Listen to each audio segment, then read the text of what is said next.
Imaginez l'Andalousie du XIIe siècle. Cordoue est le phare intellectuel de l'Occident.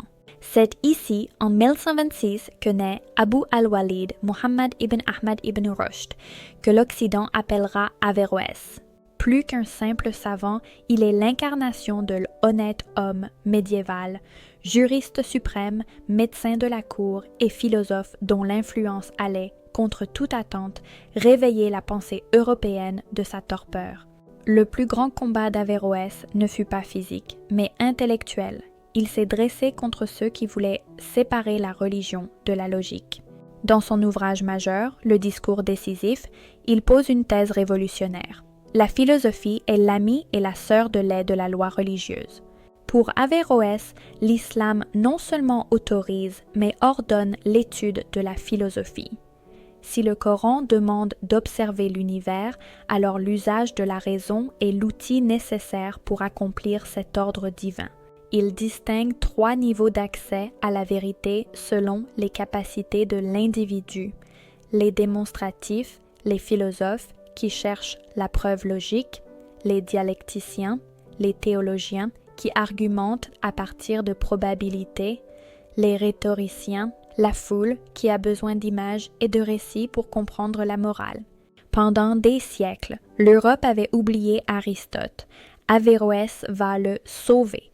Il consacre une immense partie de sa vie à nettoyer les textes grecs des mauvaises traductions et des interprétations mystiques. Son titre de gloire. Au Moyen Âge, quand on disait le philosophe, on parlait d'Aristote. Quand on disait le commentateur, on parlait d'Averroès. Il analyse chaque phrase, dépeçant la logique pour en extraire la pureté scientifique. Sans lui, saint Thomas d'Aquin n'aurait probablement jamais pu structurer la pensée chrétienne. Averroès n'était pas seulement dans les nuages de la métaphysique. Voici un aperçu de la diversité de ses écrits. Philosophie, l'incohérence de l'incohérence. Une réponse cinglante à Al-Ghazali pour défendre la survie de la philosophie en terre d'islam. Médecine.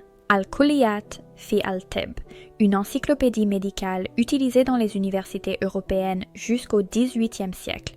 Droit, Bidayat al-Mujtahid, un manuel de droit comparé encore étudié aujourd'hui pour sa rigueur et sa tolérance.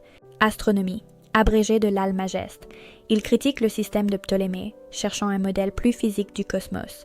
Ironiquement, alors que l'œuvre d'Averroès commence à être contestée en Andalousie à cause de la montée de l'intégrisme, elle explose en Europe. L'Université de Paris, des penseurs comme Siguer de Brabant adoptent ces idées, créant l'avéroïsme latin. La séparation de l'Église et de l'État. En suggérant que la raison a sa propre autonomie par rapport à la théologie, Averroès sème inconsciemment les premières graines de la laïcité et de la méthode scientifique moderne. La peinture. Dans l'École d'Athènes de Raphaël, Averroès est représenté au milieu des plus grands Grecs, reconnaissable à son turban penché sur l'épaule de Pythagore. Averroès est mort en exil à Marrakech en 1198, après avoir vu ses livres brûlés par fanatisme. Pourtant, sa pensée a survécu à travers les traductions hébraïques et latines. Leçon finale. Averroès nous apprend que l'intelligence n'a pas de patrie ni de religion exclusive. Il nous rappelle que la foi qui craint la raison est une foi fragile et que la richesse d'une culture se mesure à sa capacité à dialoguer avec les idées des autres. L'ignorance mène à la peur mène à la haine et la haine mène à la violence. Voilà l'équation.